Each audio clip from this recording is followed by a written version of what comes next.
다큐 안나 평화에서 영화를 배우다. 안나 평화에서 영화를 배우다. 독포레스트 제공. 서울는 연합뉴스. 조재영 기자는 서양 미디어가 담고 있던 기존의 시선이 아니라 한주민들의 평범한 일상과 인간적인 면모를 담고 싶었습니다. 다큐멘터리 안나 평양에서 영화를 배우다를 연출한 호주 출신 안나 브로이노스키 감독이 밝힌 연출의 변이다.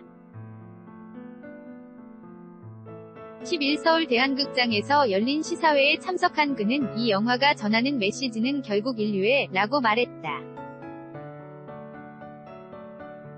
감독은 2012년 9월 평양을 직접 방문해 3주간 머물면서 북한의 영화 제작 현장과 영화인들을 카메라에 담았다. 북한의 영화 산업 전반에 관해 촬영 허가를 받은 서구 영화인은 그가 처음이다.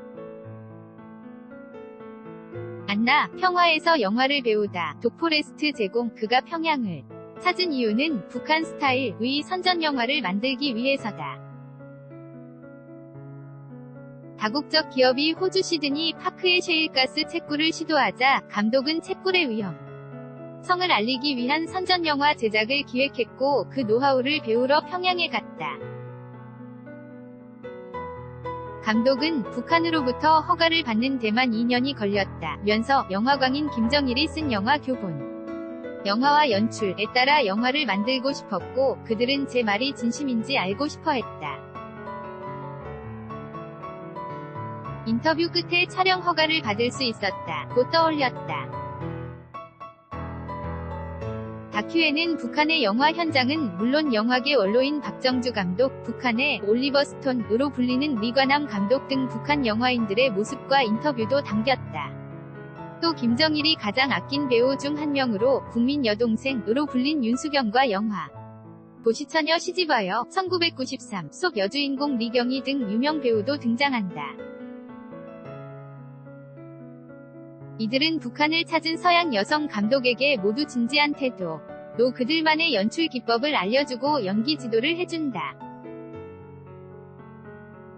안나 평화에서 영화를 배우다. 독포레스트 제공. 배우 연기가 마음에 들지 않을 때 배우에게 제자리에서 앉아 다 일어났다를 수십 번 반복시키거나 직접 시연해 보이는 북한 원로 감독들의 색다른 연기 지도가 눈길을 끈다.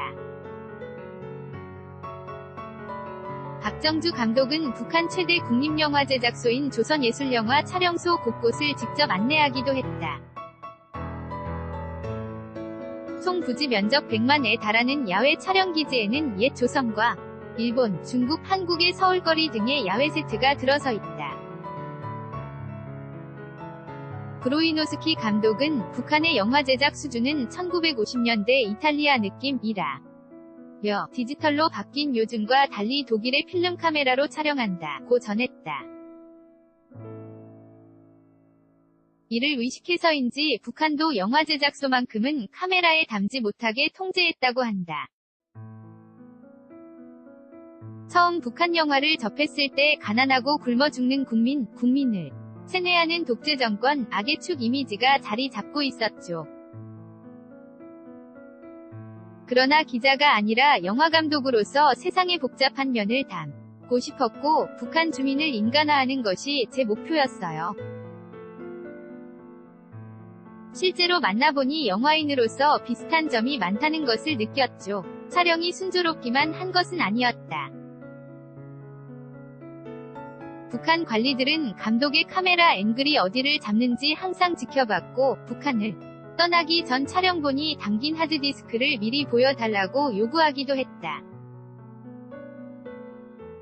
안나 평화에서 영화를 배우다. 독포레스트 제공. 애초 촬영 허가를 받을 때 영화 제작 이외의 지역과 군인들은 찍지 않기로 약속했죠.